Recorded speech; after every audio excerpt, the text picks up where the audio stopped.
but systemic weaknesses in child protection mechanisms, gaps in early detection and reporting systems, delayed response intervention, and insufficient coordination among many actors. The pattern now points to a broader national child safety crisis that demands structured, intelligence-led, and community-rooted intervention.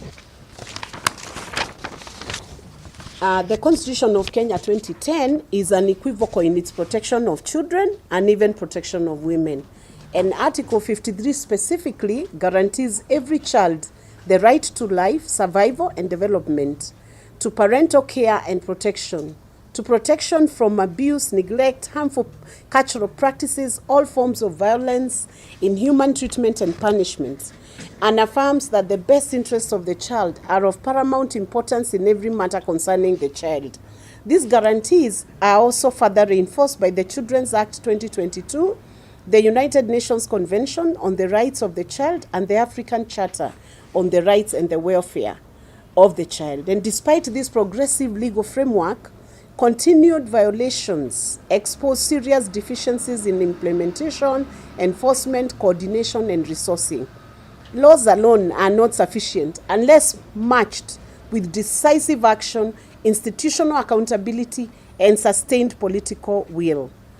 We would ask the platform of Jukwaa la Usalama forums that are convened by the Ministry of Interior and National Administration to continue having, to repeatedly have child safety, community vigilance, breakdown of family structures at the forefront of analysis and how protection can be affirmed, both for the children, the family, and even the women within these families.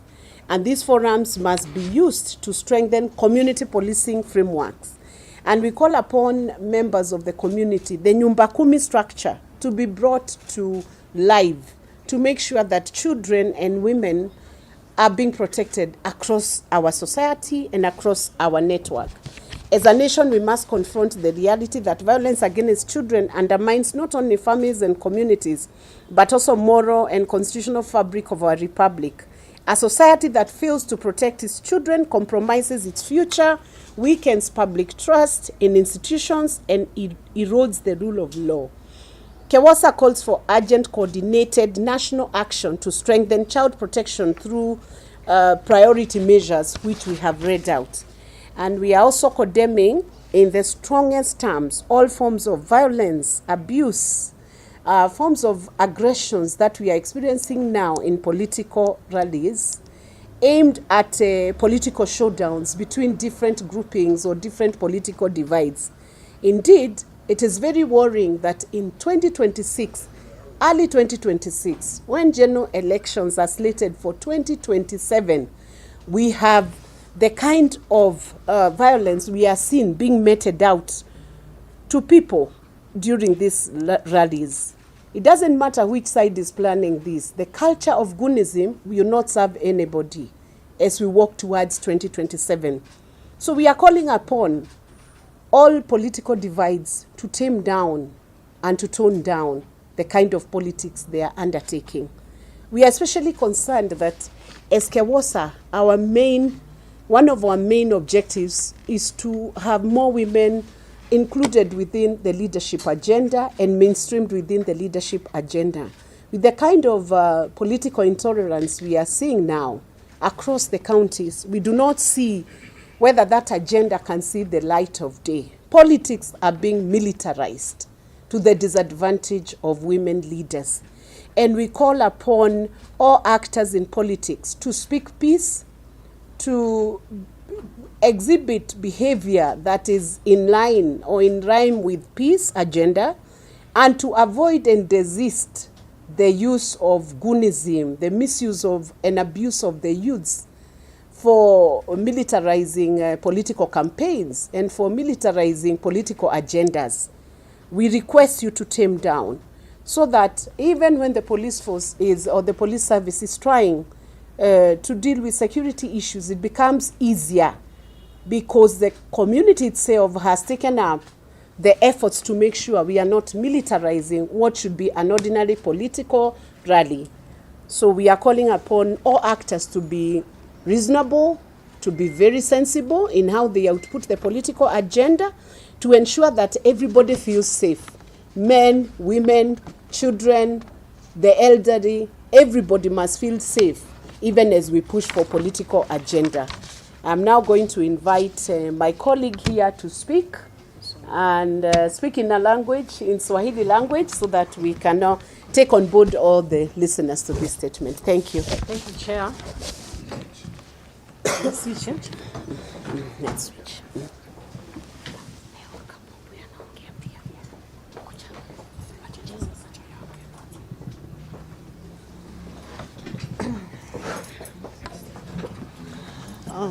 Asanteni sana. Tuko hapa kama KEWOSA kuangazia dhulma za kijinsia ambazo zimekithiri katika nchi yetu.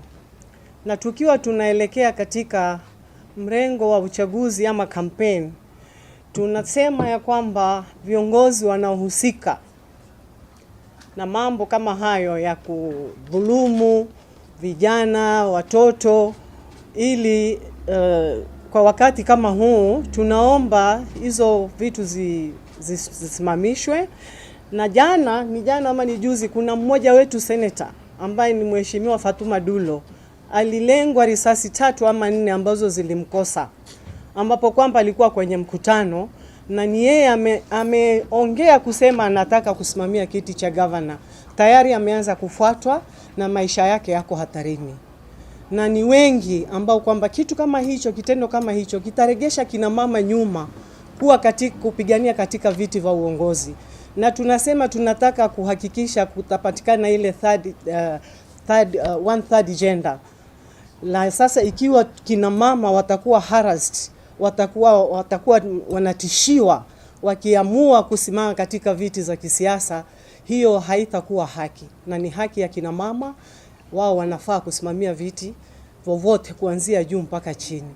Kwa hivyo tunaomba wale wahusika wachukuliwe hatua na serikali ijaribu kuchukua hatua na kufanya uchunguzi vitendo kama hivyo vikifanyika ili vikomeshwe.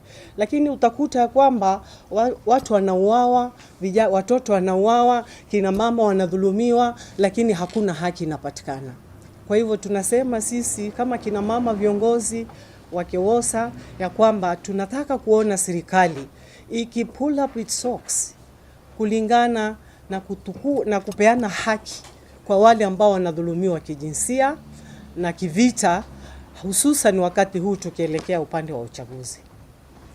Na kama kuna maswali tunaomba tueleze tu, lakini baadaye acha Consolata aongee.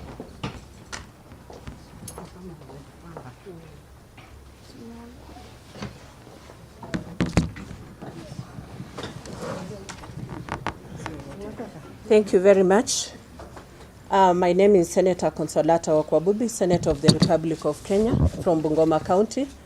I want to accede to what the rest of the KEWOSA members have presented here and amplify this fact on gender-based violence, which has become rampant in our communities and the entire nation. We as KEWOSA women have realized that these issues have escalated a lot. Like this time we are moving towards the electioneering period, and there are a lot of juvenile gangs that have come up with a lot of goonism manifesting in our areas.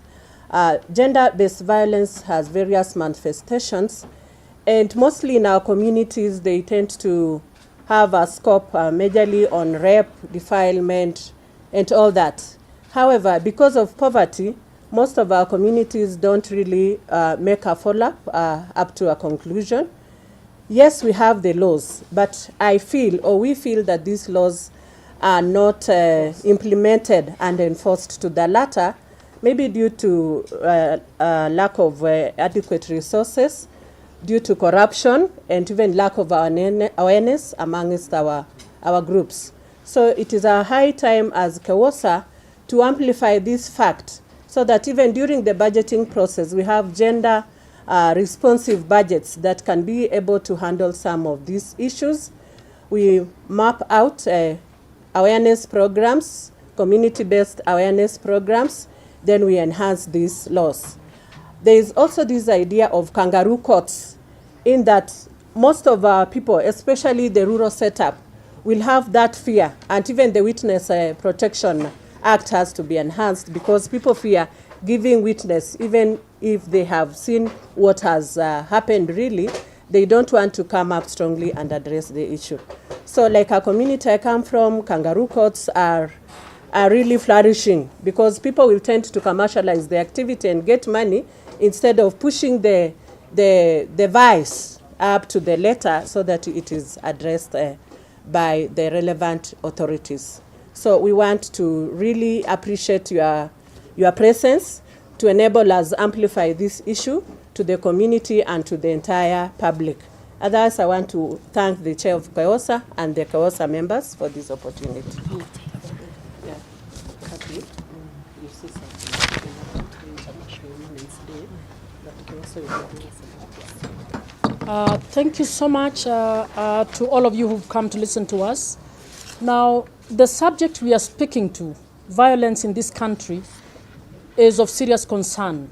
My colleagues have spoken to the other issues, and I would want to say that as KEWOSA, we have worked with the National Syndemic Control Council on its triple threat program, and we have visited various parts of this country, and we found that child abuse, defilement is it's extremely high. And the reason we are working, we've decided to make a statement on this as we move towards the International Women's Day that will be celebrated on 8th. We want to ask that this country shows a bit of mercy to the children. And it's not just the girls, even the boys are being defiled. We want to ask that we should go back to communities that are actually humane. In most of these cases, you find that children are being defiled by their uncles, by their stepfathers, by their cousins. And among these children are 3-year-olds, 9-year-olds. And this is not acceptable. As a country, we need to ask ourselves, are we on the right path? When it comes to the political end, I want to call upon all our young men. Please don't be used as political weapons in violence. In Kitengela, a life was lost. In Mbale, a life was lost. We want to ask that all our political meetings should be peaceful meetings where everybody who wants to pitch for whatever seat is allowed to actually share their information, try and persuade the populace without interference from any other group. I want to particularly call on our young men. Please don't be used politically in this manner. I also want to say that those rallies actually should be engendered. We should have participation of women and men in those rallies. But it is becoming impossible for girls and women to participate because of the levels of violence that are happening around those rallies. So I would like to call upon all our colleagues, wherever they are, that we should not actually use youth to pelt stones to harm each other in the name of support for one group or the other. And I'm asking the fourth estate, if you find out that a particular political person, leader, is actually employing violence, please shame them, because they are not fit to hold public office if they are doing this. So as we move on, we are requesting that this country must, everybody in their community, wherever they are in your family, please look on the issue of violence so that we can reduce it. Thank you very much. I think we are done. Maybe just to say that also political parties, can you rein in on your members? Let your members behave in accordance with their code of conduct. Don't allow members to go beyond the code of conduct. And the office of Registrar of Political Parties, I think now the formulation is different after the amendments that were done in Parliament. Political parties registrar and the team kindly ensure that members are keeping to the script. And IEBC should also be at hand. If any candidate goes beyond their parameters and their mandate, kindly don't allow them to vie. I think we need to teach a few people a few lessons as a nation so that they can drop the weapons, they can drop the stones, they can drop the crowbars, because where we have walked now, what we are seeing now, I wonder what will happen in another 2-3 months. We shouldn't accept it. And I think we call also upon our leaders to tame down, learn to accommodate one another. We don't have to agree politically, but we also can retain a dignity and a respect among leadership so that we don't go back, we don't claw back on the gains we have already had in democratic processes and democratic principles. But the top-tier political parties really should reign upon their members. Thank you. Senator Veronica Maina nini mwenyekiti wa kiama gya Kenya Women Senators Kewosa atumia a Senate othe nini ngoragwo ndugamirire giti ta mwene giti chairperson na umuthi tugukite nigetha twarie uhoro wa uria turona mathina maria turona ma ciana igakorwo ni irekwo maundu matagirire cikanyitwo igakomwo nacio igacoka ikoragwo ciana nini muno ciana cia miaka 3 FM. We are in charge. More radio 88.2 FM.